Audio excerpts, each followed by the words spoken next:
Ce que l'on sait de la nuit, de notre expérience de la nuit, c'est là où elle commence et où elle se termine. On sait aussi qu'elle reviendra. Elle revient toujours. Ce qui se passe à l'intérieur, si on en a le contrôle ou non, cela reste un mystère.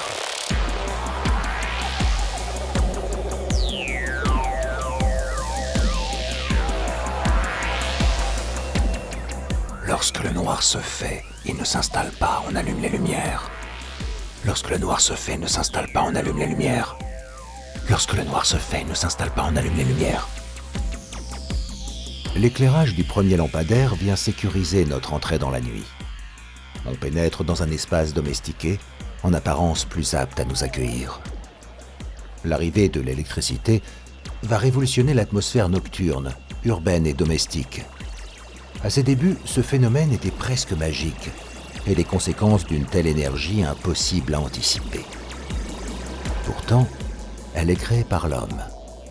Loin d'être surnaturelle, elle consomme des matériaux limités et face à un flux électrique qui paraît sans fin, les ressources s'amenuisent. Nos systèmes d'extraction sont loin d'être invisibles et ont des conséquences que l'on sait maintenant irréversibles. C'est ici que réside le paradoxe de l'énergie électrique et de la production d'électricité. Le premier est vu comme une avancée et la seconde est vécue comme négative. Cette énergie est génératrice d'espaces hétérotopiques, à la fois familiers et totalement obscurs, car impénétrables. Et parfois cet indicible nous renvoie à notre sobriété énergétique. L'humain n'est pas un magicien. Nous sommes la cause et la conséquence. Alors, loin du simple déni de responsabilité, si on devenait nous aussi une source d'énergie. Si nous générons plus de bioélectricité qu'une batterie de 210 volts et dégageons 25 000 calories de chaleur corporelle, peut-être pouvons-nous être l'énergie de demain. Est-ce que nous verrons alors apparaître des usines d'êtres humains branchés en batterie ? Comme dans chaque ressource, l'équilibre est fragile et les futures solutions sont collectives. Alors commence par te poser une question. Que souhaites-tu pour le futur ?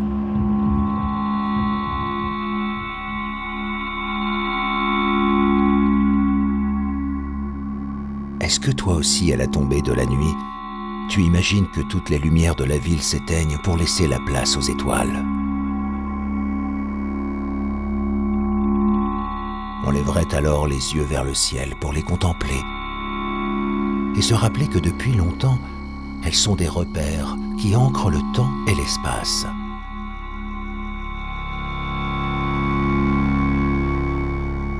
Depuis l'Antiquité, l'être humain cherche à décrypter et à reproduire les astres, point de rencontre entre les croyances et les sciences. Quand tu regardes le ciel de nuit, tu peux y voir le passé, le présent et le futur. À ce moment précis, des milliards d'étoiles sont en cours de disparition à plusieurs milliards d'années-lumière de la Terre. Oui, c'est dur de s'en rendre compte, imagine. Observer quelque chose conduit à la maîtriser. La technologie rend l'observation des astres de plus en plus précise. On archive les étoiles comme autant de connaissances perdues. Elles représentent un patrimoine collectif précieux. Maîtriser conduit à vouloir posséder. Conquérir l'espace est un rêve ancien et une réalité actuelle. La preuve, la nuit, les étoiles se confondent avec les satellites.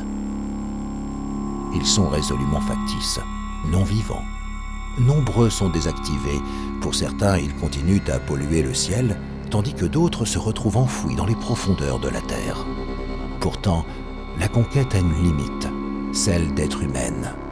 Et s'approprier les espaces semble réduire progressivement notre héritage commun.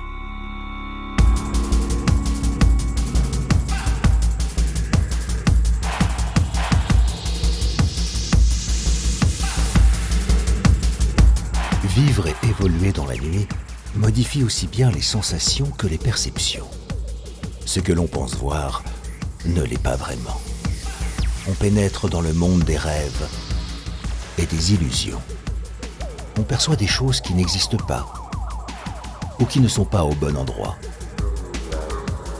Que l'on se trouve dans l'obscurité totale, dans la folie de la vie nocturne ou en train de contempler le ciel, les perceptions diffèrent et difforme.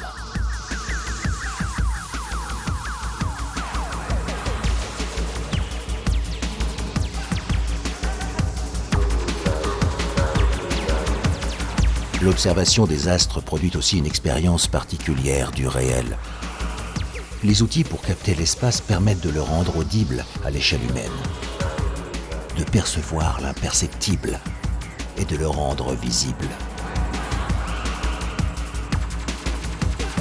Avec l'arrivée des outils technologiques, la machine remplace notre regard et promet de n'offrir aucune possibilité d'erreur. À la fois hypnotique et révélatrice, elle réinvente une autre perception, celle d'une vision augmentée.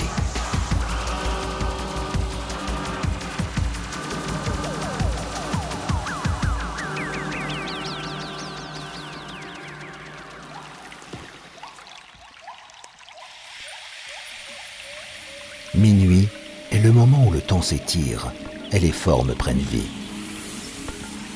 Qu'est-ce que tu vois? Est-ce un animal? Est-ce vivant? Est-ce que ça ressent une émotion? Est-ce un phénomène nocturne? La nuit ne signifie pas la même chose d'un peuple à un autre, mais son importance est universelle. C'est le cas pour les aurores boréales. Mais dans notre monde moderne, même s'il devient possible de les écouter et de les voir, la pollution lumineuse nous empêche de les observer. Et il est de plus en plus complexe d'enregistrer leur son, parasités par les signaux artificiels.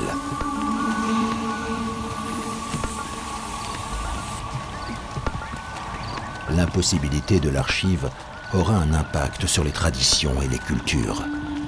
Alors on reproduit, à défaut d'apprendre à conserver.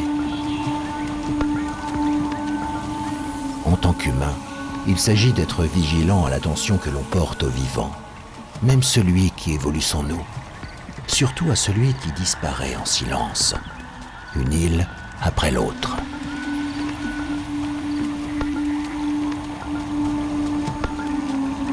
Mais aussi à celui avec qui nous coexistons.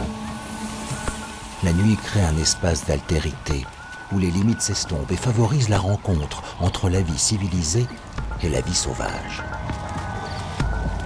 Sauvegarder la nuit, c'est aussi préserver ce débordement paisible et incontrôlable et éviter d'en accélérer sa disparition.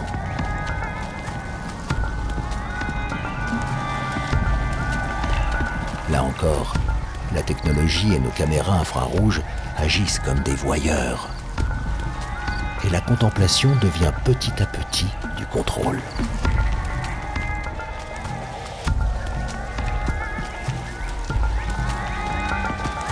À l'Antiquité, la nuit était considérée comme un temps mort, dans lequel les affaires juridiques n'avaient plus cours. Dans notre présent, l'opacité favorise toujours une suspension nocturne du droit qui laisse place au cauchemar. Die Männer haben sich in Ungeheuer verwandelt.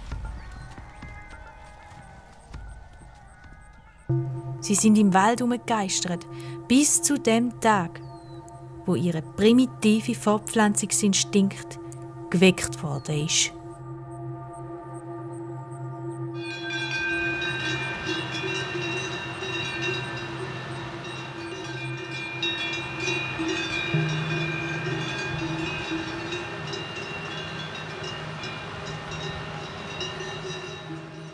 Die Monster haben sich dann in der Nacht auf die Suche nach einer weiblichen Beute gemacht, um ihre Bedürfnisse zu befriedigen.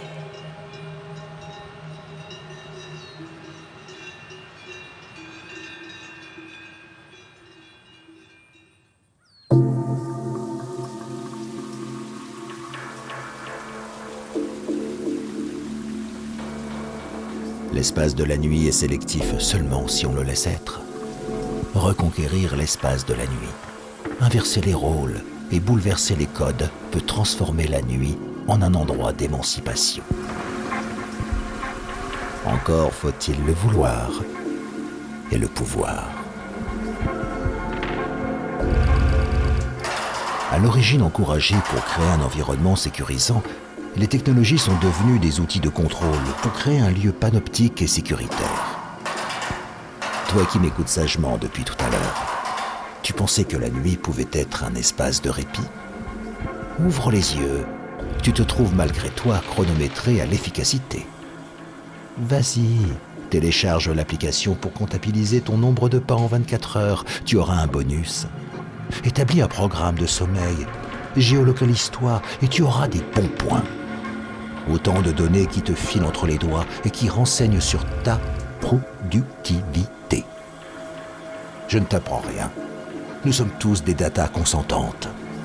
La nuit, tu n'es plus un inconnu. Tu es une donnée à catégoriser, à contrôler et à exploiter, sous la surveillance de témoins électroniques multiples. Dans cette nuit-là, il n'est pas question de sommeil ou de veille contemplative et certainement pas de liberté. L'éclairage y est même parfois sollicité pour favoriser la perte de repères dans le but d'un maximum de rendement et d'une activité 24 sur 24. Et même quand tu dors, tu travailles. En tout cas, c'est l'objectif. Tout doucement, ton intime devient machine et tu le monnaies par ta connectivité. D'ailleurs, où sont passés tes rêves? Est-ce qu'ils sont connectés? Ou est-ce que maintenant la machine rêve à ta place?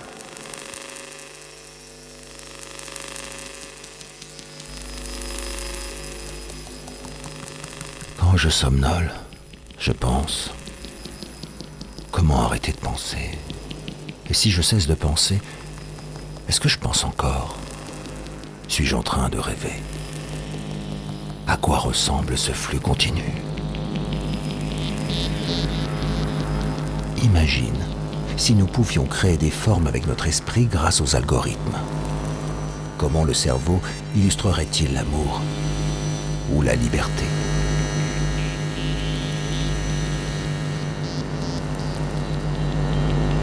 Si la technologie peut aider à cela, elle peut aussi agir sur notre sommeil et m'aider à m'endormir. Mais si ce sont les applications qui me servent de berceuse, suis-je alors en train de monétiser mon endormissement? Progressivement, les technologies prennent le contrôle de notre repos. Dès lors, à l'instar du vivant, il devient nécessaire de sanctuariser nos nuits.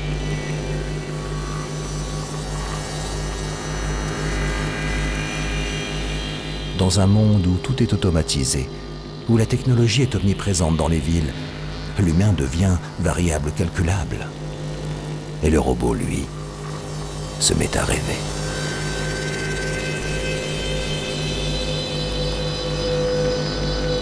Quand on sait que nos songes sont l'écho de nos préoccupations personnelles, on peut se demander à quoi rêvent les machines. Au moment où nous devenons des données, elles émulent nos fonctionnalités primaires. Penser, rêver, vivre.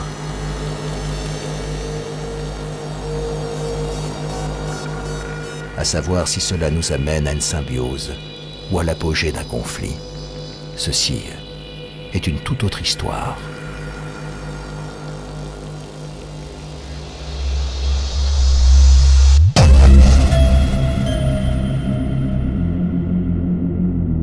L'aube ne va plus tarder à présent. Ce sont les dernières heures de la nuit et les dernières heures de la fête.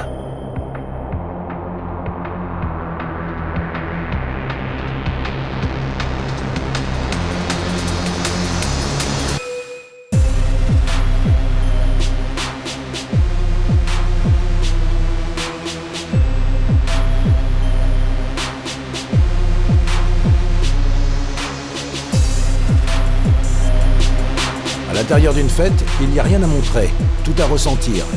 Le rêve, le sensuel, le festif modifient les équilibres établis entre le travail et le jeu.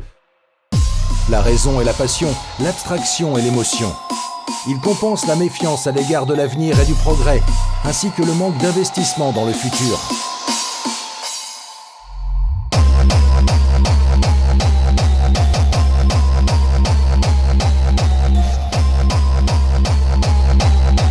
Mais ici, le plus tardif des noctambules a déserté. Dans cette after-party, il ne reste que des robots, autonomes. Ils ont délaissé leurs tâches quotidiennes. Ils déambulent hors de contrôle, dans un temps de l'après-humain.